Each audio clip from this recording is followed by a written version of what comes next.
Magical realism exhibits the existence of magic in the rational world without any attempted explanation. Magical realism is a literary or artistic genre in which realistic narrative technique is combined with surreal elements of dream or fantasy. You see, magic realism is a pretty simple concept. In this video, Andy and I will attempt to explain it in the clearest way possible. We will provide examples from common literature and explain how and why they are magical realism. Finally, we'll show some examples of magical realism artwork and allow a question and answer period at the end of our presentation.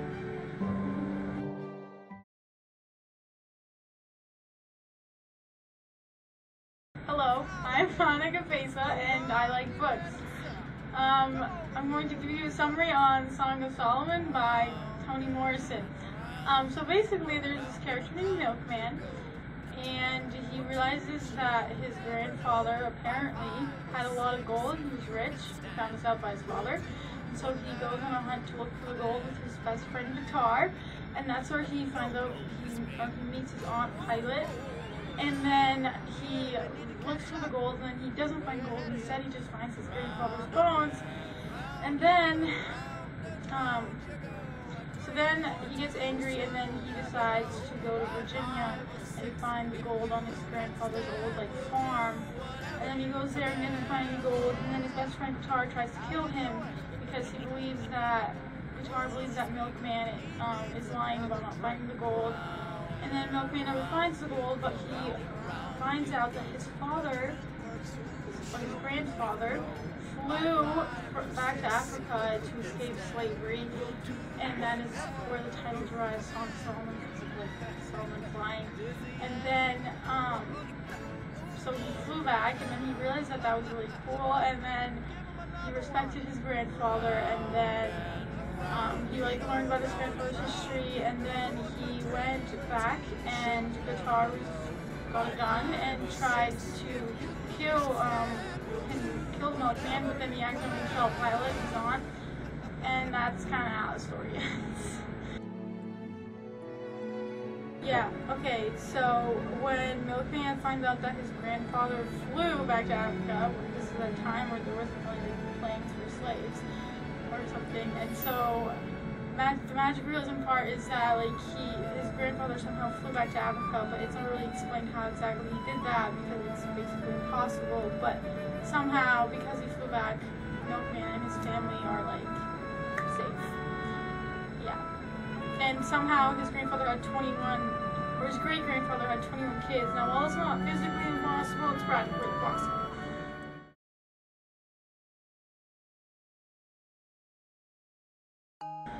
Well, magic realism is commonly believed to have started sometime in the 1940s, with two novels, one by a Cuban and the other by a Mexican writer, or rather Guatemalan, Asturias and Carpentier. And the greatest exponent of it is 100 Years of Solitude, Gabriel Marquez, who died, I think, last year, Nobel laureate. And then you have a bunch of other people, Vargas Llosa, Carlos Fuentes, etc. It's essentially a kind of amalgam of existentialist dread and stream of consciousness from Joyce and other early 20th century people, with a Latin spice. So you've got all of these crazed, whacked out things that at first reading don't make any sense, and then the more you know the political or historical context, the more you know that much of it is really about it's a sort of a secular liberation theology, that in their imaginations and in their the way in which they view the world, a very surrealistic way. Surrealism had been a big European thing 20 years before magic realism starts. So in their own way, these are acts of rebellion against what was, throughout most of the 20th century, a very oppressive, right-wing, usually militaristic ruling class, very wealthy, usually in bed, metaphorically, with American corporate interests. And by repeating these same strange or eccentric traits through generations, magic realist writers sort of created a movement of opposition in the imagination to the status quo, which they found oppressive and ultimately was overthrown in most Latin American countries. Yet magic realism still persists today. 100 Years of Solitude has been named one of the 100 greatest novels of the 20th century. I have read it several times.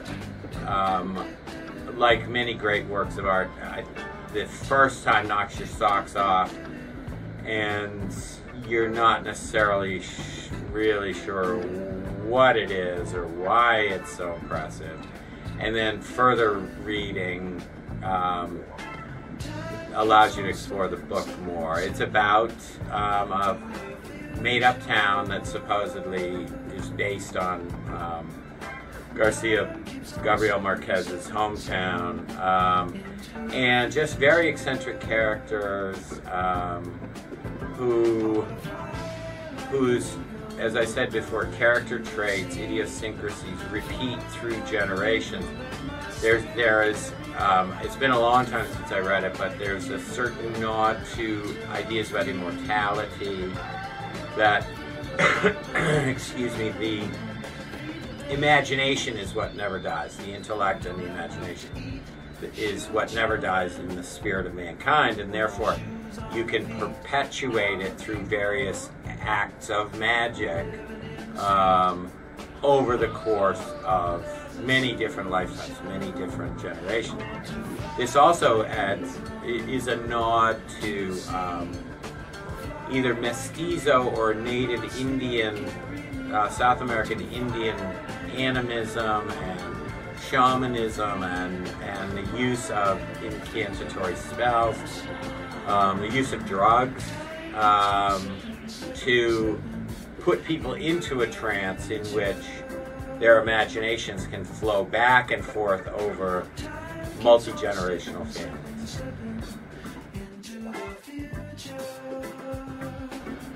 Historical context essentially is that with the loosening and then ultimately the end of colonialism, the European domination, to a certain extent, many of the Latin American countries were at loose ends. They weren't really sure how to govern themselves. They didn't necessarily have a strong feeling of nationalism. Many of the countries were sort of cobbled together out of different areas. There were regional conveniences more than anything else, geographic conveniences. And as a result, the military became dominant, and they were allied with corporate interests, big business interests. The ruling elites were self-perpetuating in that they were the only ones who went to university, the only ones who studied abroad, the only ones with money to afford travel, and as a result, they came to see native and Indian culture as primitive, inferior, etc. And to a certain extent, magical realism is an attempt to reclaim that Indian heritage and ideas about magic and the spirit world for the Colombians or the Paraguayans or Brazilians or Mexicans, Hondurans, Guatemalans, whomever you're talking about.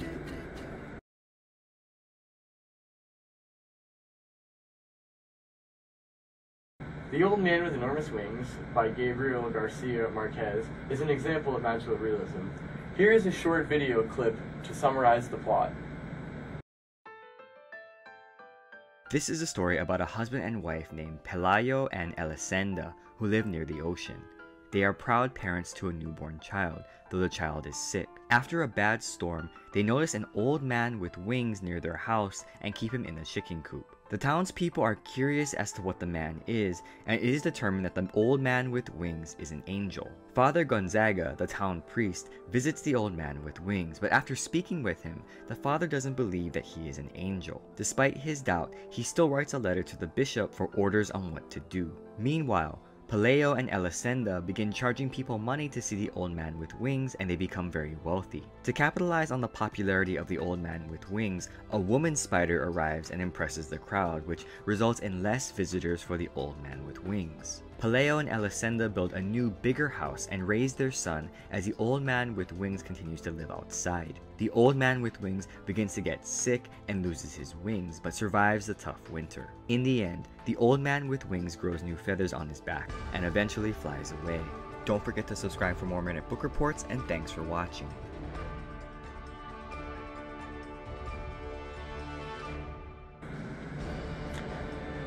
Magical realism is used in this story to convey a powerful message. Because magical realism doesn't attempt to explain the unnatural, it is used in this tale to highlight the inability of humans to comprehend something as great as an angel on earth existing right in front of them. One can interpret the story's message to be that we are incapable of properly understanding and reacting to a part of God on earth.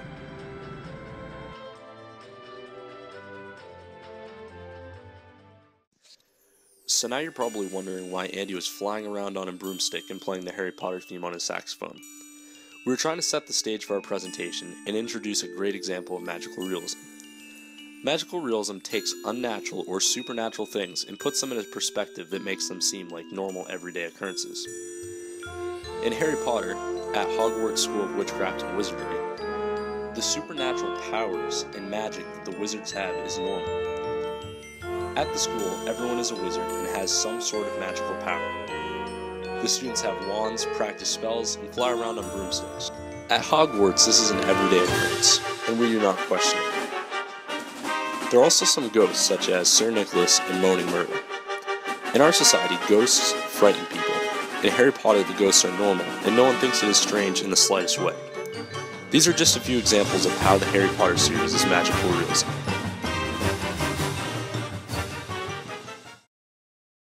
At this time, we're going to display pictures relating to magical realism and open up the class to discussion about interpretations on the pictures and images.